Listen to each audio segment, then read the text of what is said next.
Last week, being socially distant finally got the best of us, and we decided to take a friend of mine up on the opportunity to go off-roading like we had been meaning to do for a couple of years. We'd previously worked together when we were both in the transportation industry, and bonded over our shared love of all things Toyota 4Runner.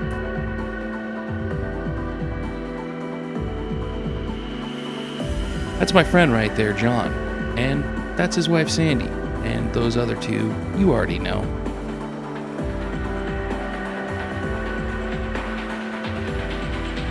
That little guy right there helping me fly the drone? That's John and Sandy's son, Brody. We met up on East Price Station Road, about 5 miles east of State Route 79 in Florence, Arizona. After we got the tires all aired down and the plans discussed, we headed out along Price Station Road to Box Canyon Road.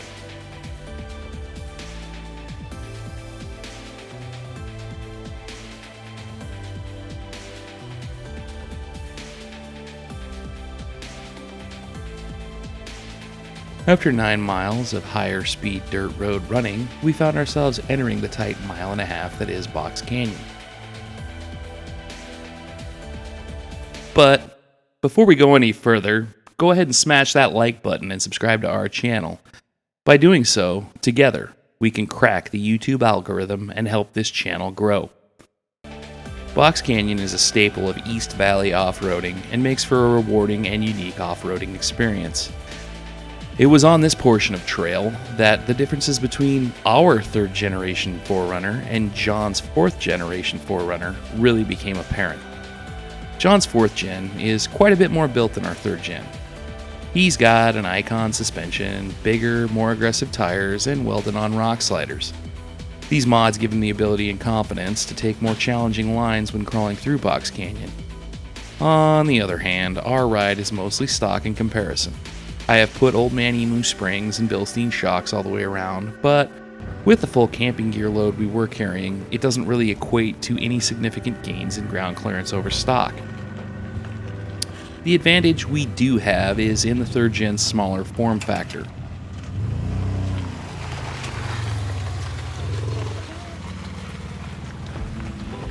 Stock, a 4th gen 4Runner, is 10 inches wider than a 3rd gen.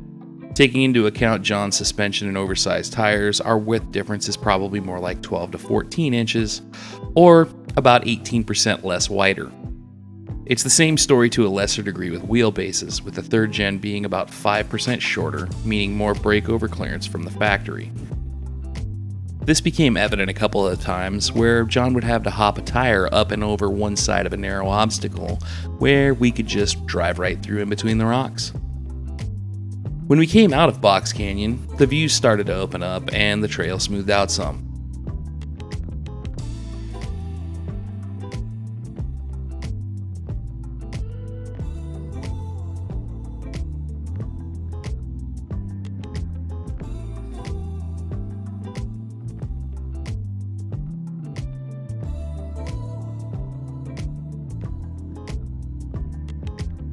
We followed the signs and our downloaded routes towards Martinez Canyon, and after about 3.5 miles, we came to a gate blocking the trail.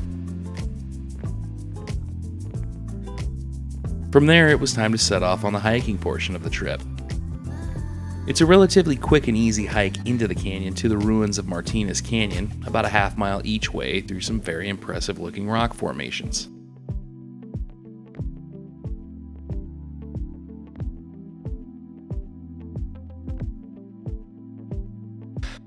The cabin itself is a rundown relic, and I wouldn't recommend exploring it on the inside. It looks like it could seriously fall in at any minute. Keep your eyes peeled, as there was also an old water well in the area with nothing to keep you from falling into it. We hung out here for about 30 minutes before we began the trip back.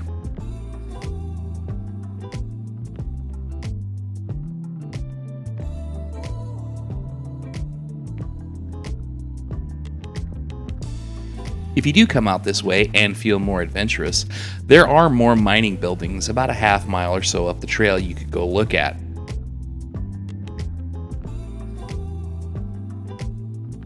After weeks at home with just our immediate family, it was an absolute pleasure to be able to go share an experience with friends, and made it all the more special.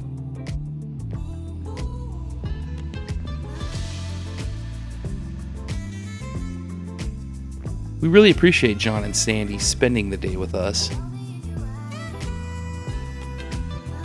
Hopefully, we can all share another adventure really soon.